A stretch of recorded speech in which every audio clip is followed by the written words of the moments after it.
Assalamualaikum warahmatullahi wabarakatuh. Shalom, alhamdulillah, salam kebaikan dan salam harmoni. Salam harmoni. Oke, adik-adik, sebelum kita lanjut ke pertemuan kita hari ini, kita berdoa terlebih dahulu memohon agar pertemuan kita hari ini diberikan kelancaran. Mari kita berdoa supaya yang kita dan kepada kita masing-masing berdoa di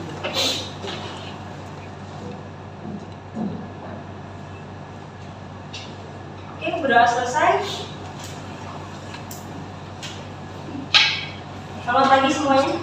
Selamat pagi. Oke, adik-adik minggu lalu kita sudah bertemu terkait dengan penyampaian materi, mungkin dari materi 1 ya, dari pertemuan 1 sampai pertemuan 7, dilanjutkan UTS dan ada pertemuan lanjutan. Dari sebelum saya mau mendetak kepada topik kita hari ini, saya mau tanya dulu, mau review dulu pembelajaran atau mungkin materi dari 1 sampai saat ini, apa yang ada di persengan terkait dengan pembelajaran sains? Apa yang ada di persengan? Misal apa itu pembelajaran sains, atau mungkin bagaimana rupanya pembelajaran sains itu? Itu saya rasa pasti sudah di sini. Silakan. Jadi yang dari sains sebelumnya itu mengenai urgensi dari sains di artificial learning. Bagaimana urgensi sains di artificial learning itu sendiri terdiri dari perkembangan kognitif, lalu ada pembentukan sikap ilmiah, lalu ada persiapan untuk masuk ke jenjang pendidikan selanjutnya, dan penerapan konsep lingkungan dan sosial.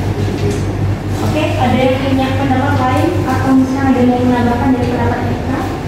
Enggak ya? Silakan, tadi ada urgensi dari pembelajaran sains. Kenapa sih penting? Itu kan urgensinya kenapa? Oke, silakan. Nama saya Ron Suryana dengan NIM 23/10/18. Di sini saya akan menambahkan dari yang sudah disampaikan oleh Ika, yaitu mengapa pembelajaran sains itu penting atau kita sebut sebagai urgensi, karena pada pembelajaran ini kita mendorong bagaimana anak untuk berpikir kritis secara dari umurnya. Jadi bukan berpikir kritis yang jauh seperti kita di usia kita saat ini, tapi di ranah anak usia dini. Dan juga kita mengajarkan anak untuk bagaimana mereka dapat mengamati dan bertanya mengenai kegiatan-kegiatan atau pengalaman-pengalaman ataupun peristiwa-peristiwa di alam sekitar kita. Dan juga kita diajarkan juga di urgensi itu bagaimana kita mengajak anak untuk melakukan suatu eksperimen sehingga mereka memiliki suatu pertanyaan dan melalui eksperimen itu akan menjawab atas pertanyaan-pertanyaan yang sudah mereka simpan sebelumnya. Sekian. Oke, terima kasih atas jawabannya. Banyak sekali ya sebenarnya manfaat dari pembelajaran sains sendiri untuk anak dini. Sebenarnya paling utama itu kan kalau kita lihat adalah dari rasa atau mungkin jiwa saintis anak gitu ya. Kalau dulu mungkin kita gampang sekali untuk, apalagi zaman-zaman saya gitu ya, zaman saya mungkin atau di atas saya itu semua tuh dicariin. Ini kenapa sih? Ini gini, kenapa sih? Segala macam. Kalau ada diperhatikan, anak-anak itu biasanya dikasih satu mainan, dia dibongkar, ya kan? Mungkin dilihatnya pasti dirusakin, tapi sebenarnya dia tuh mencari tahu, kok bisa seperti ini, kok dia mau jalan, kok dia gitu. Walaupun mungkin dia tidak bisa menyampaikan pertanyaannya, kok bisa jalan ya, kalau tiba-tiba dari jalan ini langsung dibongkar. Gitu. Kadang-kadang mungkin kalau kasih mobil-mobilan, bannya hilang, entah mungkin kayak sana sini, itu karena mereka mencari tahu jawaban dari pertanyaan mereka, gitu ya, sudah disampaikan oleh pengemudi. Nah sekarang terkait dengan pembelajaran sains, ini sebenarnya banyak sekali ya, tadi sudah disampaikan Gangga, disampaikan Naomi, pembelajaran sains sendiri itu sebenarnya banyak luas. Bahkan saya sudah berkali-kali menyampaikan sebelumnya bahwa sains itu bukan berarti dia hanya eksperimen tok, gitu ya. Jadi macam-macam nih yang bisa kita ajarkan, gitu. Kalau yang sebelumnya sudah saya sampaikan juga terkait dengan di TK, ya. Jadi kebetulan guru-guru TK Eka Dharma saya ajak juga ke sini untuk observer di sini. Saya melakukan kegiatan waktu itu dengan kolaborasi dengan TK Eka Dharma itu melakukan proyek gunung meletus sama pembuatan es krim putar. Nah itu, jadi sainsnya apa? Nah, yang pertama bukan gunung meletus. Sainsnya itu dari bagaimana kok gunung itu bisa meletus, lalu bagaimana dampaknya, karena kan kalau di gunung itu ada apa namanya, ada mungkin perumahan. Kalau misalkan anak-anak itu mayoritas tahunya oh setelah gunung sawah, karena gambarnya biasanya gitu ya. Tapi kenyataannya nggak gitu ya. Nah, adik-adik di sini kan calon guru ya, calon guru yang otomatis nanti setelah tamat mayoritas akan menjadi seorang guru, kayak gitu. Sekarang guru TK. Guru TK di sini itu tidak mungkin memberikan materi seperti saya sekarang. Ini begini ya, kamu kerjain tugas ini selesai, kerjain tugas ini selesai. Tidak bisa kayak gitu. Harus dengan pembelajaran yang bentuknya konkret atau real.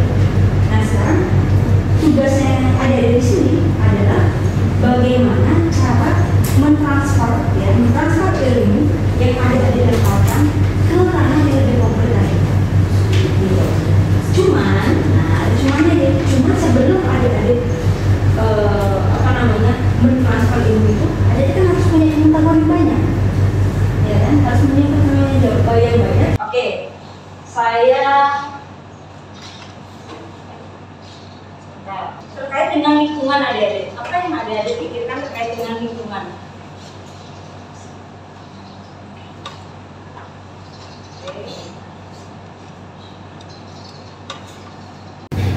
Terkait dengan lingkungan, salah satunya ini ada sampah. Apa yang adik-adik pikirkan terkait dengan sampah? Apa itu sampah? Sampaikan aja perasaan aja nggak apa-apa. Baik, pertama dengan saya jadi tentang sampah itu adalah sisa-sisa atau buangan dari kotoran baik itu dari lingkungan industri ataupun dari lingkungan. Oke, sisa-sisa buangan gitu ya, buangan dari industri maupun rumah tangga. Oke, sisa-sisa. Coba saya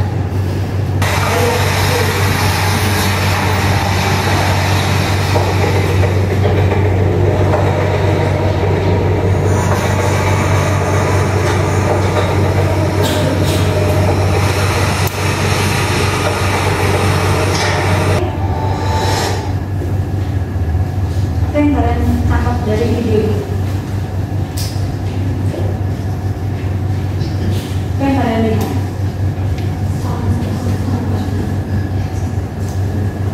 Saya Isabella Ismusyah Arsari, jadi dari video saya tadi itu terdapat kayak penumpukan sampah. Selain itu di video tersebut ada juga pengolahan sampah yang di mana di situ ada pengolahan sampah seperti sisa makanan itu.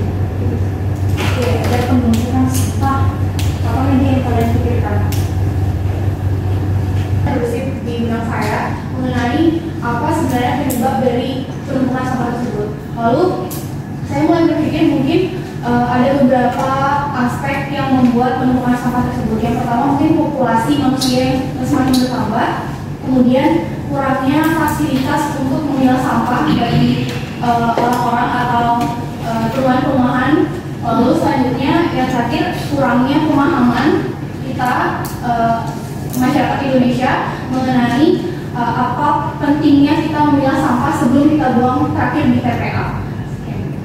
Oke, saya mau tanya, disimpan dulu ya, disimpan nanti kita lanjutkan diskusi. Pertanyaan kalian di sini silahkan kalian diskusikan. Ini dikembangkan ya, jangan monoton seperti ini saja. Silahkan kembangkan. Kalian rancang ke dalam bentuk poster. Oke, ke dalam bentuk poster.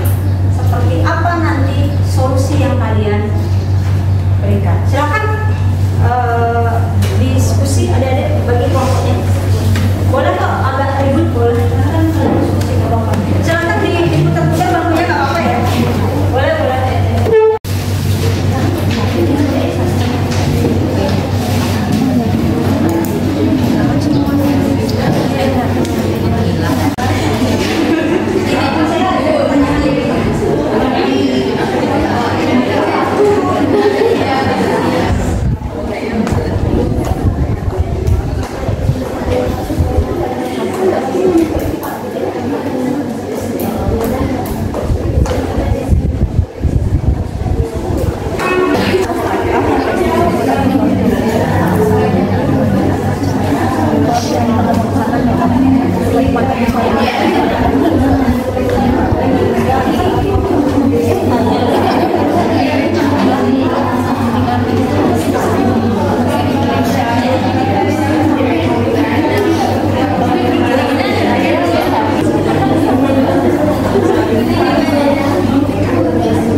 investasi serta ayam dan olahan. Jadi yang bakal kita tekankan di sini yaitu olahan dendeng.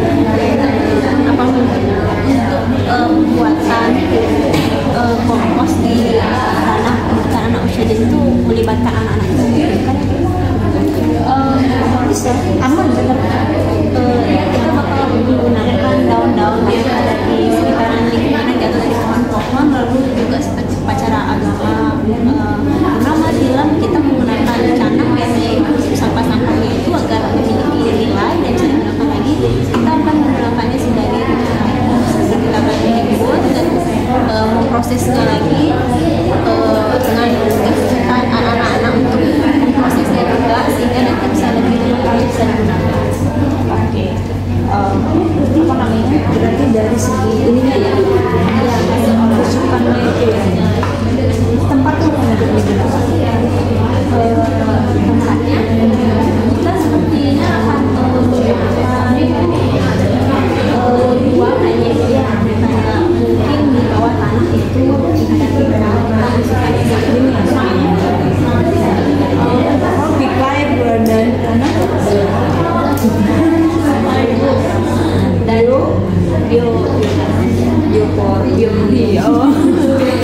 biopori namanya dia. Oke, sama apa lagi? Sama tempat biasa sih untuk meliburnya. Apa itu tempat biasa itu? Apa? Camping. Mungkin kayak tempat sampah biasa, yang Khusus berarti itu untuk penghasilan kemalan rencananya gitu ya. Bisa itu tinggal dituangkan berarti ke dalam bentuk poster ya gitu. Bagaimana rancangannya kalian nanti presentasikan jadi supaya kalian tahu setelah itu harapannya bisa diwujudkan. Bagus. Oke, adik-adik, karena ini waktunya juga sudah habis ya. Sudah semua mendapatkan solusi kelompoknya? Sudah. Lalu sudah ada yang mulai merancang atau menuangkan ke dalam bentuk posternya? Sudah. Ada yang belum? Ada. Yang sudah siapa? Siapa angkat tangan? Yang satu kelompok 2, 3, 4, 5 kelompok ya. Yang kita lanjutkan ke pertemuan kita minggu depan ya. Minggu depan di hari dan jam yang sama adik-adik sudah siap dengan posternya masing-masing berarti. Oke?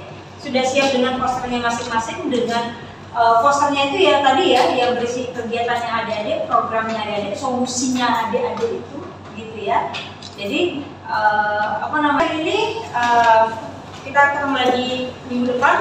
Saya tutup dengan mengatakan para pesan. Om Santi Santi Santi Om.